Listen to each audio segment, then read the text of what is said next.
Wartawan, politisi sekaligus anggota DPR RI Deddy Sitorus dilaporkan ke Mahkamah Kehormatan Dewan. Deddy dianggap merendahkan profesi wartawan dan tidak ada itikat untuk meminta maaf secara terbuka.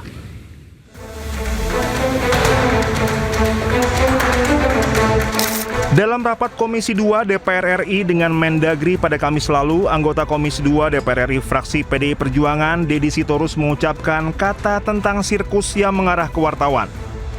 Pernyataan Deddy sontak membuat rekan-rekan wartawan geram hingga akhirnya mengumpulkan bukti dan melaporkannya ke Mahkamah Kehormatan Dewan DPR RI.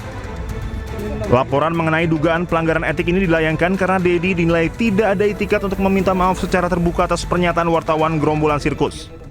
Kita sudah resmi membuat laporan ke MKD yang mana di sini tertera nomor pengaduannya nomor 78. Mana pada hari ini yang kami antarkan surat laporan karena kami sudah meminta kepada beliau untuk melakukan permintaan maaf secara terbuka. Namun beliau menyatakan tidak akan mau melakukan permintaan maaf.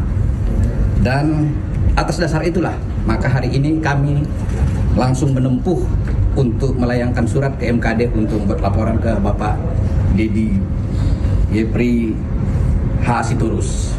Jadi alhamdulillah hari ini sudah resmi, laporannya sudah kami terima dan tadi kami lampirkan juga selain surat laporan itu kami lampirkan juga video pernyataannya beliau yang menyatakan sirkus di acara rapat Komisi 2 kemarin dan beberapa video pernyataan teman-teman TV yang ada kami lampirkan juga.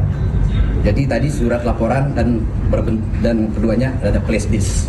Udah demikian.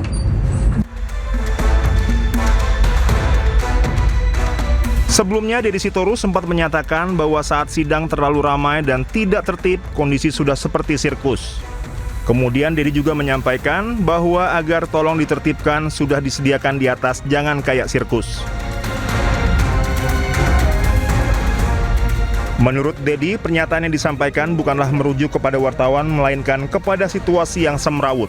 Tim Liputan Anyus melaporkan. Pemirsa, sidang pra-peradilan Roy Suryo Jilid 3 kembali digelar di Pengadilan Negeri Jakarta Selatan. Kali ini Roy Suryo menghadirkan ahli pidana terkait permohonan atas ganti rugi penangkapannya.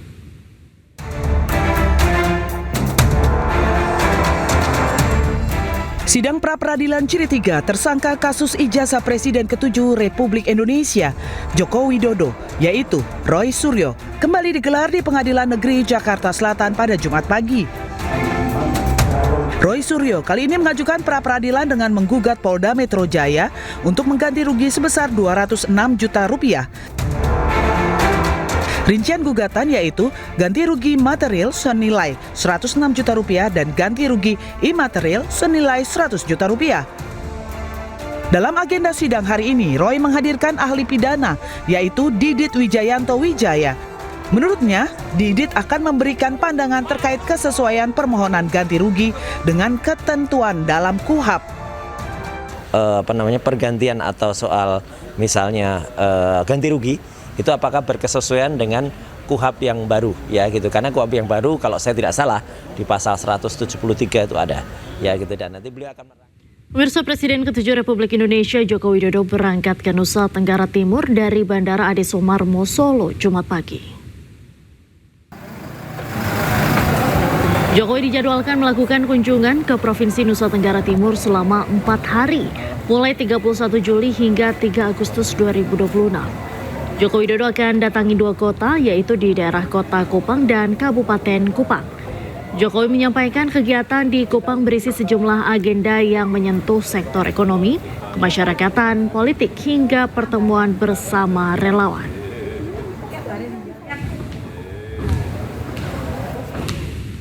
Pemirsa, penyelidikan penyebab kematian Sutrimo, kepala rumah tangga ex-Jampitsus Febri Ardiansyah, terus bergulir.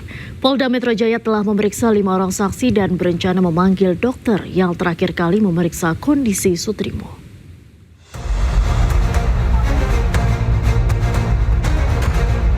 Polda Metro Jaya terus mendalami penyebab kematian Sutrimo.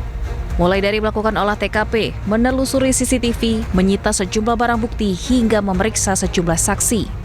Polda Metro Jaya mengatakan telah memeriksa 5 orang saksi terkait kematian kepala rumah tangga ex-Jampitsus Febri Adriansyah. Kelima orang tersebut adalah AZ dan MOP pengemudi mobil ambulans yang membawa jenazah Sutrimo menuju Banyumas, M petugas medis di Rumah Sakit Muhammadiyah, MZ dan S manajer pemilik ambulans menuju Banyumas, dan sebelumnya MA saksi terakhir di klinik Morden, serta AAS pengemudi ambulans. Dalam waktu dekat, polisi juga berencana memanggil dokter yang memeriksa kondisi Sutrimo terakhir kali dan menyatakan Sutrimo meninggal dunia. Mulai hari Senin 27 Juli, penyelidik gabungan dari tim Ditreskrim dan Polres Metro Jakarta Selatan bersama Puslapor Barreskrim Polri melakukan olah tempat kejadian peristiwa, olah TKP. Juga melakukan pemeriksaan kepada beberapa orang saksi, mengambil beberapa barang bukti, mengolah untuk diolah barang bukti, dan dilakukan pendalaman. Ada 5 orang saksi yang sudah dimintai keterangan. Sebelumnya, tim gabungan Polda Metro Jaya dan Polres Metro Jakarta Selatan menggelar olah TKP lanjutan di Morden Estetik Klinik Kebayoran Baru, Jakarta Selatan, yang diduga jadi lokasi meninggalnya kepala rumah tangga ex-Jampitsus Febri Adriansyah Sutrimo. Tim gabungan membawa sejumlah barang bukti berupa karpet dan 1 plastik untuk diperiksa tim Puslap 4 Mabes Polri. Tim Liputan iNews melaporkan. Pemirsa, Kejaksaan Agung menetapkan Nurman Herin menjadi tersangka kasus tindak pidana pencucian uang ex-Jampitsus Febri Adriansyah. Nurman Herin merupakan teman kuliah Febri yang juga orang kepercayaannya.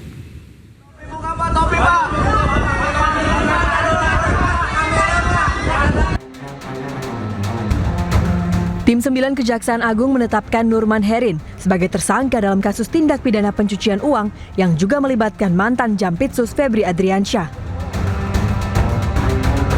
Nurman Herin menjadi tersangka setelah diduga ikut serta dalam kasus yang menyeret Febri. Nurman diketahui merupakan teman kuliah dan menjadi orang kepercayaan Febri saat menjabat Jampitsus. Nurman Herin akan ditahan di Rumah Tahanan Kejaksaan Negeri Jakarta Selatan untuk 20 hari ke depan. Dengan pertimbangan 2 alat bukti, dari tim 9 menetapkan tersangka NH terkait dugaan turut serta tindak pidana pencucian uang yang mulai hari ini akan ditahan di Rutan Kejaksaan Negeri Jakarta Selatan untuk 20 hari ke depan. Sebelumnya, Febri Adriansyah juga telah ditahan untuk 20 hari ke depan di Rutan KPK. Saat keluar dari Kejagung, Febri tidak menggunakan rompi tahanan dan tangan tidak diborgol. Pada perkara ini, Kejagung menerima 2 tersangka yang dialihkan dari Polda Metro Jaya, Don Rito dari pihak swasta dan mantan Jampitsus Kejagung Febri Adriansyah. Kejagung mengusut total 4 sprindik pelimpahan dari Polri. Terbaru, tim 9 menerbitkan sprindik baru terkait TPPU temuan emas 74 kg dan uang ratusan miliar rupiah di rumah Febri di Sentul. Sedangkan 3 sprindik lain adalah kasus dugaan korupsi Asabri, Krakatau Steel, dan pengadaan batubara PLTU yang sempat menyebabkan pemadaman listrik. Tim Liputan iNews melaporkan.